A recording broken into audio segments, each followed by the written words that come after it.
thedailymass.com.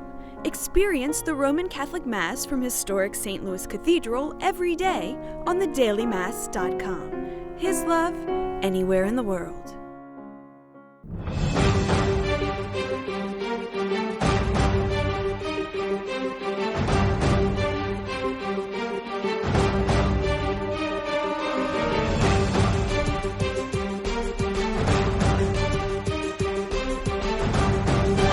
Good evening, I'm Sarah McDonald. And I'm Jason Angelette. Welcome to Issues in Faith. Well, obviously, we are coming up to All Saints Day. That's correct. Next week on Tuesday.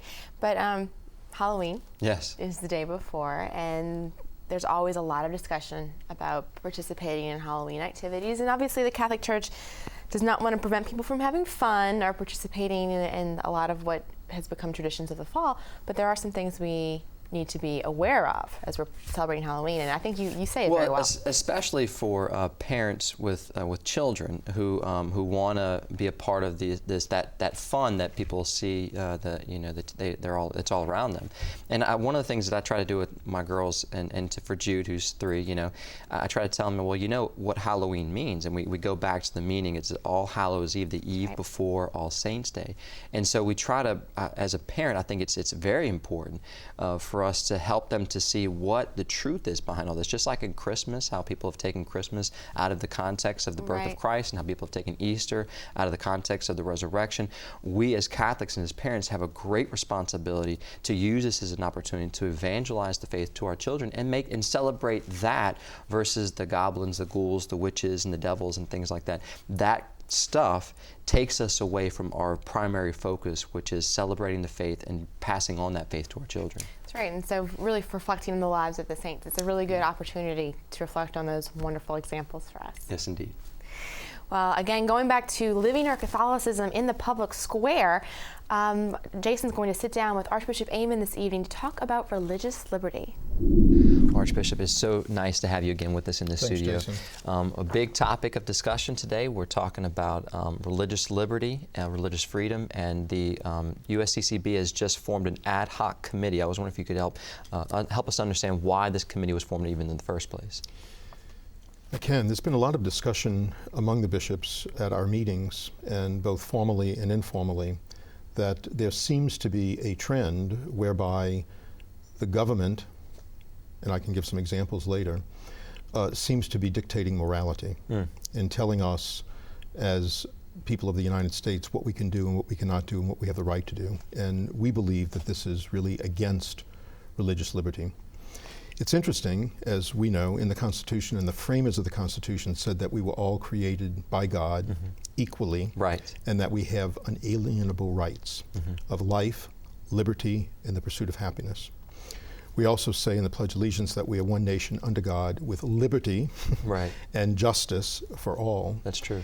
And it seems to me, and to those who are more knowledgeable in this area, have done more research, that there is a tendency towards the government saying you can practice your morality, your faith within the church building and within your house. But when you come into the public square, into the marketplace, we will tell you what to value and what's important and how you should act.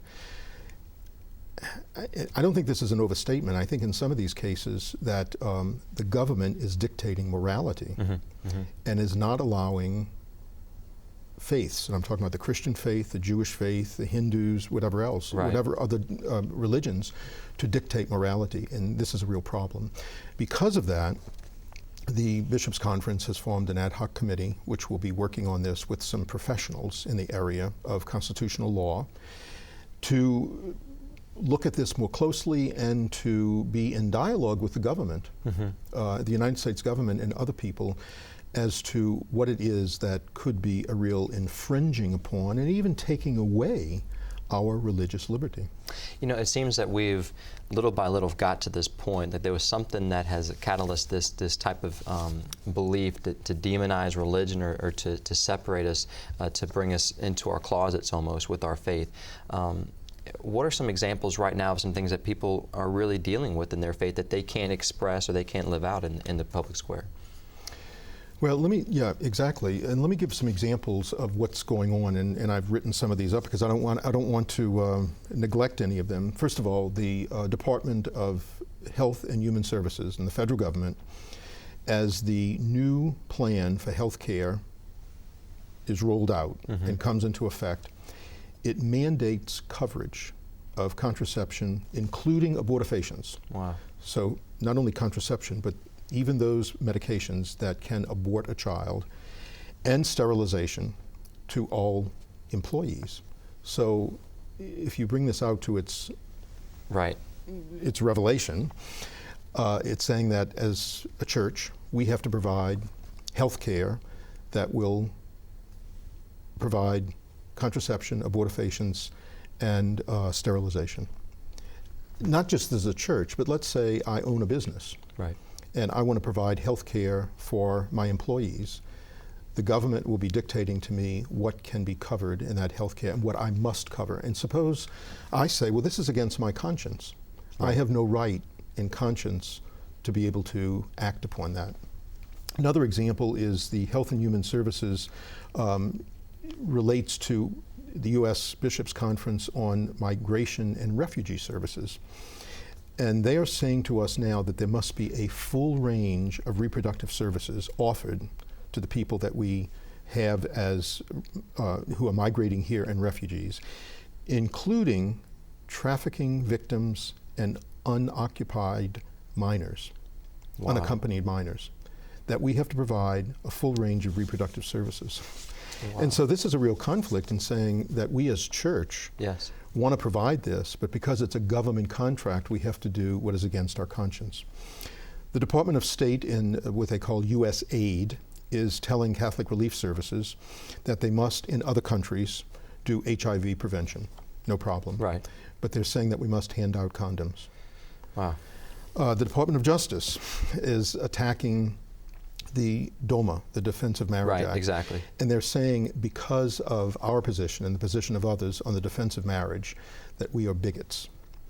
That because we believe, as Christians, that marriage is between one man and one woman and is to be kept as sacred and sacramental, that we are bigots because of that. As we know in New York, some strange things are happening in New York with the gay marriage rights. And it's a very, very narrow religious exemption in that. So the question is coming up, does a priest or a minister have the right to say, I'm not going to perform these marriages? More recently, in New York, in the public school system, they're now giving to 11-year-old kids, middle school kids, cards on safe sex. What is more safe to have sex? 11-year-old kids. Not trying to teach them morality, and not abstinence and being a healthy person, but how when you do these things you can become more safe.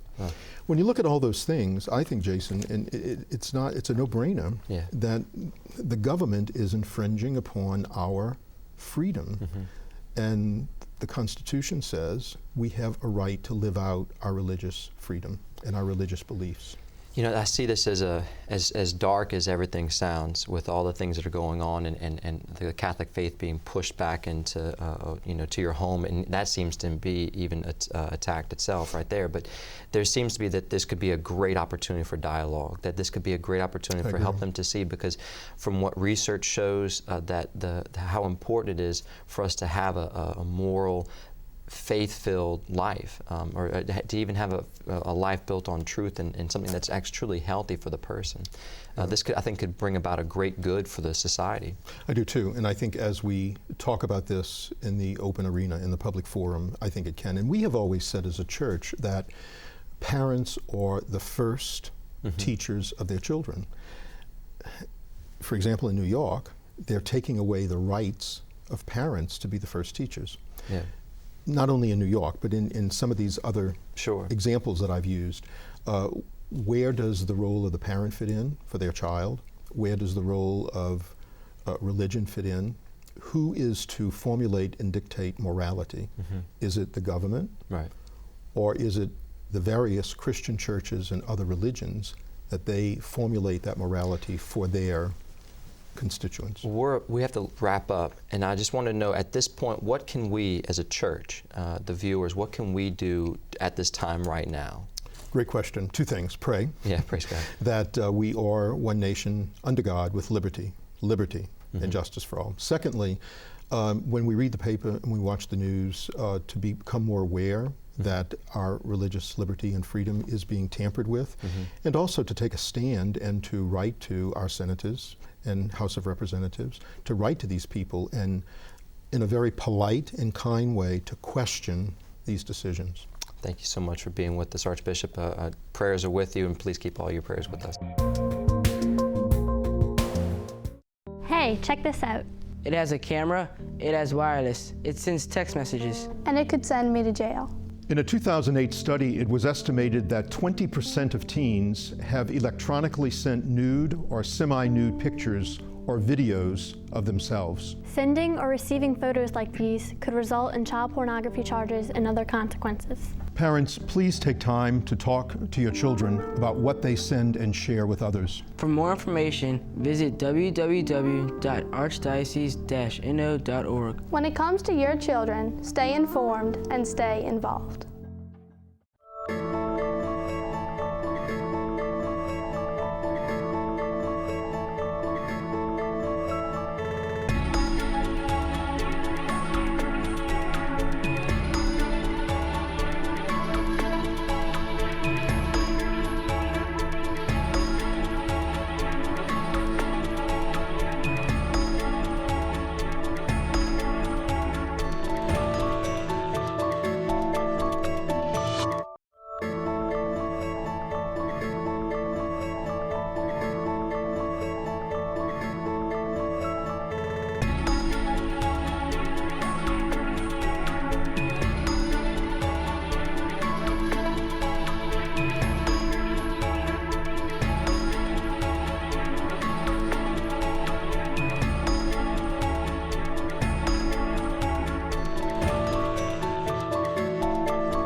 I'm here today inside historic St. Louis Cathedral, a place where WLAE has broadcast the daily Mass for more than 25 years. A recent PBS ruling ensures that this valuable service will continue on WLAE for those looking for daily inspiration, and for the many who are homebound or in our area hospitals who can't attend Mass. But in order to continue to provide the Mass every day, we need your financial support now more than ever. I'm asking you to please consider donating today. We have numerous partnership opportunities available. For as little as $32 a month, you can help fund the televising of the Daily Mass, a program that lifts the spirit and enriches the lives of so many of our viewers. And for a donation of $50 or more, we will send you this beautiful signed poster of St. Louis Cathedral as our gift. Please send your contributions to WLAE TV, 3330 North Causeway Boulevard, Metairie, Louisiana 7002, or to donate online, log on to WLAE.com and click on the picture of St. Louis Cathedral. For more information on partnership opportunities, call 504-866-7411. At WLAE, we've worked hard to keep the Mass on the air. Now we need your financial support to keep it going.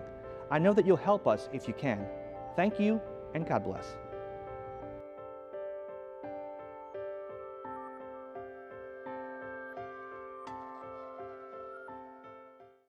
During the month of November, WLAE will air a new documentary from Father Robert Barron titled Catholicism. Tonight, we wanted to give you a preview of that program. We don't realize how dangerous Jesus was. If he is who he says he is, then we have to give our whole life to him. If he's not who he says he is, he's not a good man. He's a dangerous, misguided fanatic. Jesus, more than any other figure, more than any other religious founder, compels us to make a choice.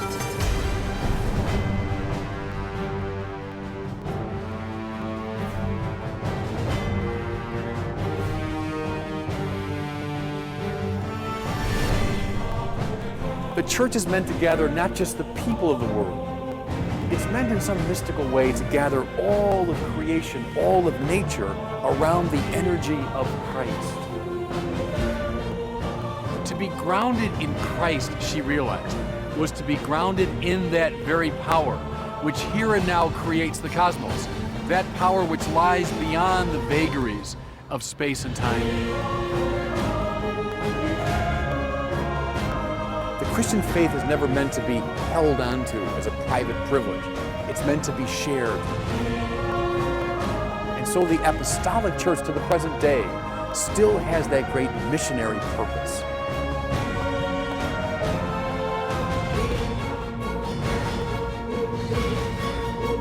I've come that you might have life and have it to the full.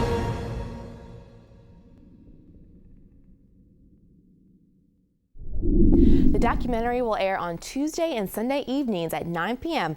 starting on November 1st. And when we come back, a visit to the pumpkin patch. This is Issues in Faith on LAE. Hey, check this out. It has a camera, it has wireless, it sends text messages. And it could send me to jail. In a 2008 study, it was estimated that 20% of teens have electronically sent nude or semi-nude pictures or videos of themselves. Sending or receiving photos like these could result in child pornography charges and other consequences. Parents, please take time to talk to your children about what they send and share with others. For more information, visit www.archdiocese-no.org. When it comes to your children, stay informed and stay involved.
I'm here today inside historic St. Louis Cathedral, a place where WLAE has broadcast the daily Mass for more than 25 years. A recent PBS ruling ensures that this valuable service will continue on WLAE for those looking for daily inspiration, and for the many who are homebound or in our area hospitals who can't attend Mass. But in order to continue to provide the Mass every day, we need your financial support now more than ever. I'm asking you to please consider donating today. We have numerous partnership opportunities available. For as little as $32 a month, you can help fund the televising of the Daily Mass, a program that lifts the spirit and enriches the lives of so many of our viewers. And for a donation of $50 or more, we will send you this beautiful signed poster of St. Louis Cathedral as our gift. Please send your contributions to WLAE TV, 3330 North Causeway Boulevard, Metairie, Louisiana 7002, or to donate online, log on to WLAE.com and click on the picture of St. Louis Cathedral. For more information on partnership opportunities, call 504-866-7411. At WLAE, we've worked hard to keep the Mass on the air. Now we need your financial support to keep it going. I know that you'll help us if you can. Thank you, and God bless.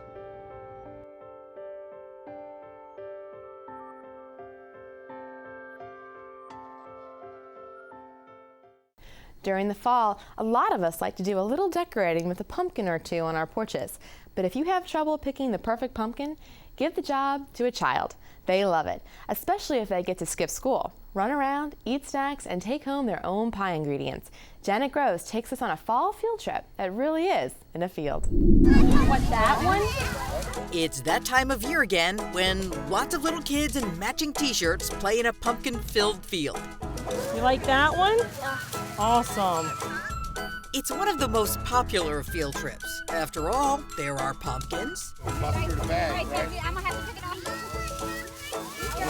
And there's hay on your head. And you can wave at your friends who are sitting on hay. This particular pumpkin patch is at St. Bernard Catholic Church. This piece of ground was given to the church from the King of Spain in the 1700s. And so there has been a church and a cemetery here since the 1700s. And since 1998, there's been a pumpkin patch here too, except for a few years after Katrina. So when the kids tour this patch, they also get a little trip through history. Or should we say the cemetery? This isn't the cemetery. This is the graveyard. Okay, the graveyard. These are where all the dead people are. While not a spooky trip, they were seeing things. Well, back at the patch. Look at 1, 2, 3. Some serious pumpkin picking was happening. Ah! Okay. All right, good girl. I want another one. How do you know it's a good pumpkin? Because it's heavy. How did you know which one to pick? Because this one had water on it.